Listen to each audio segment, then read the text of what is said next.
Okay, welcome pong muli dito sa ating munting YouTube channel. At bago tayo bumati at magpasalamat, ay gusto ko lang munang basahin ang ating content ngayon mula sa katanungan ni Alpot 2.0.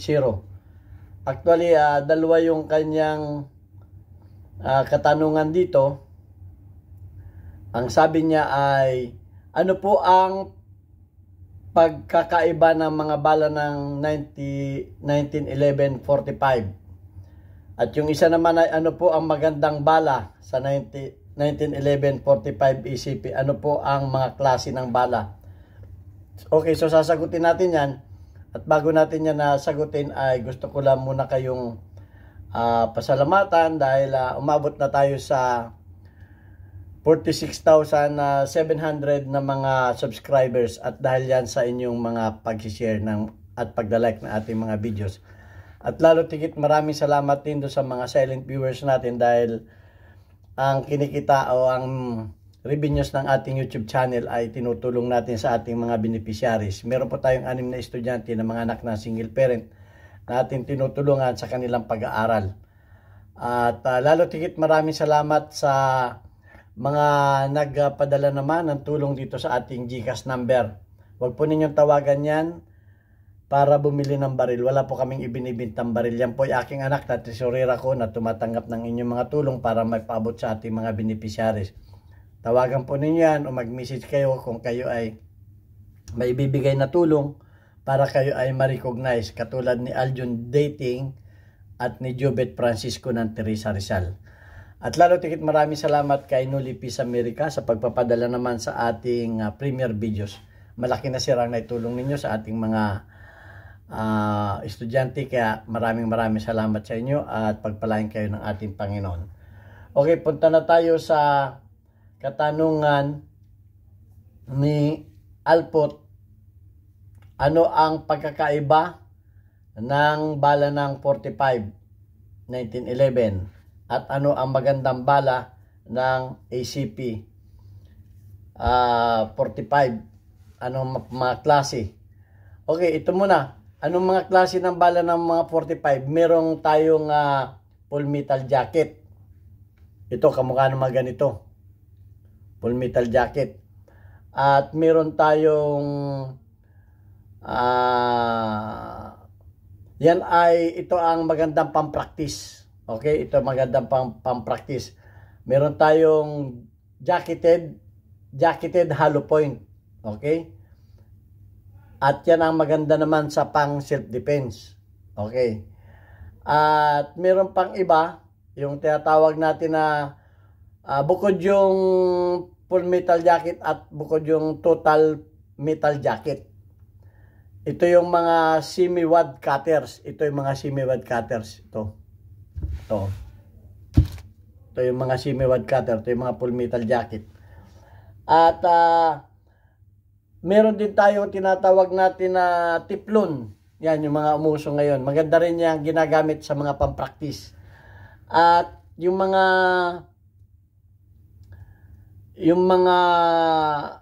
meron ding mga, ang pagkakaiba rin yan ay sa mga bigat ng bala.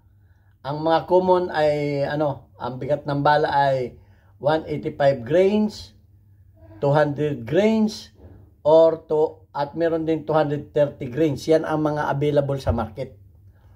Yung mga other types, specializes cartridge likes blank. Meron ding blank, may dummy, may tracer bullet, na 230 grains, full metal jacket being the standard for target use.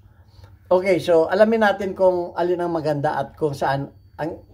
Lahat yan naman ay may kanya-kanya ng pinagagamitan. So tingnan natin kung ano ang mga pinagagamitan yan. Yung full metal jacket is a common and widely variety type of practice target shooting and competition bullet. Is usually encased in soft metal jacket.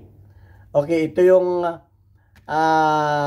alam naman natin na ang loob nito ay lead at binalutan nga, ginawang metal jacket yan na ginagamit nga ito sa mga target shooting. Okay? At maganda rin ito sa mga pump penetration. Itong mga ganito. So, ayan. At meron ding jacketed hollow point. Yung mga dulo ay may guwang dito o may ano. Alam naman natin kung anong klase yun. Yun ang magandang pang self-defense. O, kung alang gusto mong bala, kung gusto mo pang penetration, kung babarilin mo ba yung mga nasa soft cover target, halimbawa nasa mga sasakyan, bubog, tumatagos ito sa mga cars. Okay, so ito naman, pantao naman ito, pag tumama ito, yung mga hollow point ay bumubuka, lumalapad. Kaya yung maliit yung enter, yung exit ay malaki at nagdadala pa ito ng laman. Okay? So, ito ay parang nakakatakot. Kumbaga, ito yung mga hollow point, jacketed. Primarily used for self-defense bullet are designed to expand. Ito yung expand upon impact, creating a larger wound channel and enhancing stopping power. Bukod pa dun sa lumalaki yung kanyang tinamaan, ay maganda rin itong pang stopping power. So talagang kumbaga nahihiya nang bumangon yung tinatamaan ito. Ito naman yung total metal jacket. Bukod po yung hindi ko tingnan natin yung. Kasi iba yung metal jacket sa total metal jacket. May video na ako nito eh. Hanapin ko lang yung mga sample ko. Ito yung mga metal jacket. Yung mga metal jacket, itong likod ay hindi jacketed. Ito yung metal jacket lang. Nagkakamali tayo na ito ay full metal jacket. Okay? Ang full metal jacket ay, wala ko dito sample. Ang full metal jacket, pati itong likod, ito ay jacketed rin. Jacketed. Ito ay metal jacket lang yung tawag dito. Hindi ito full metal jacket. Okay? Tingnan ninyo yung likod niya, hindi man full metal jacket. Yan po ay metal jacket. Ang full metal jacket na tinatawag ay yung total metal jacket, TMG.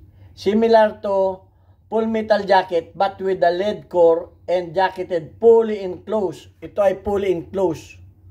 Fully enclosed yung mga TMJ. Okay? Fully enclosed. Iba yun. Enclosing the base of the bullet. Ito, sarado din itong base of the bullet, which can reduce exposure to lead. Ito ay lead friendly para hindi tayo masyadong exposed sa lead. May naging mga ganito na rin kaming bala nito. Ito ay na-demonstrate na rin namin dito. Yung mga ganitong bala. Okay.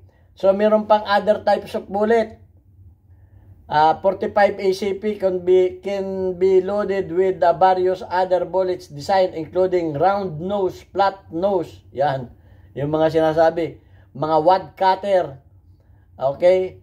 Yung mga wad cutter, yung mga ganito, flat. Mga wad cutter Yung round nose, yung mga bull, yung mga ganito, flat RMF semi-quad cutter specializes defensive bullets like the Hornady FX. So may mga na rin tayo dyan. So, doon naman tayo sa mga bullet weight. Okay, ang mga bullet weight ay 185 grains common weight for self-defense ammo often found in JHP design. 200 grains. Another popular weights for self-defense also common in JH rounds. 230 grains most popular also standard weight. Ito ang standard weight, 230 grains. Widely used for target practice with full metal jacket bullets. Other weight, less common weight like meron ding mas mababa like 165 grains are also available for specialized application. Okay, ginagamit naman ito sa mga applications specialized application, iba. Okay, meron din tinatawag tayo ng mga blank cartridge. Ay, wala akong blank cartridge yata dito. Sana ba yung ating blank cartridge dito? Okay, tingnan ko lang yung blank cartridge natin.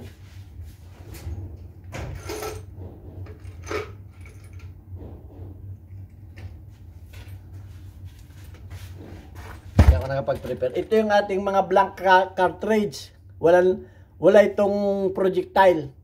Sa ito ginagamit sa mga training, sa shooting. Ito yung mga nagtataka tayo pagka yung sa sa mga shooting, sa mga pelikula, ito yung mga ginagamit. At mga ginagamit din ito sa mga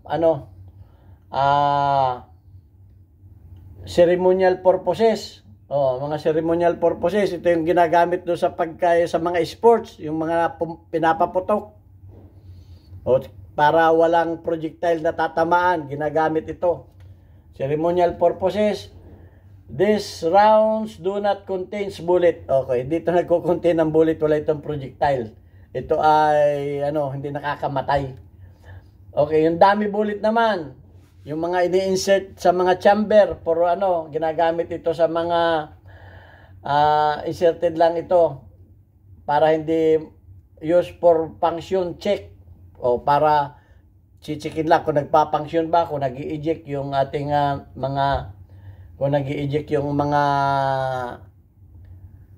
yung ating kung nag-i-eject yan, mga training without the risk of firing para maiwasan natin yung pagputok. Okay?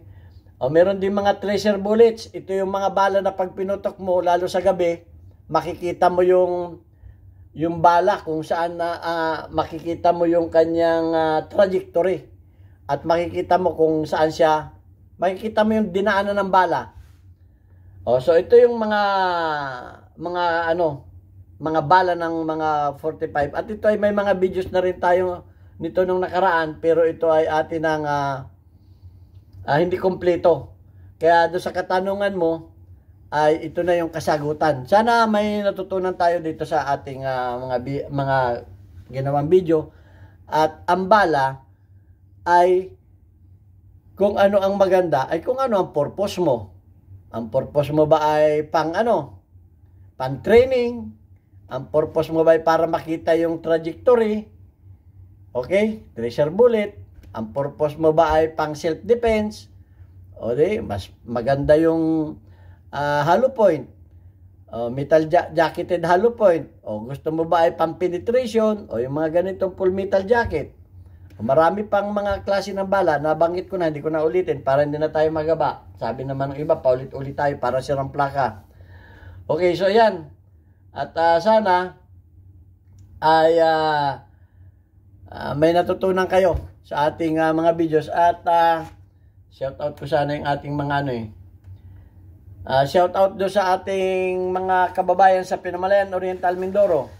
Inyong bisitahin yung aming Papa Burgers sa Alvarez Street, Pinamalayan Oriental, Mindoro, para kayo maka-order ng masarap na burger do sa akin dating masishop. Okay, meron kaming mababait dyan na mga crew at sa halagang 40 pesos buy one take one ay makaka-order na kayo ng masarap na burger. Okay, shout out ko sana yung ating mga hindi na lumabas yung ating mga community guidelines sa sunod na lang. Okay, thank you very much. Hanggang sa muli nating video.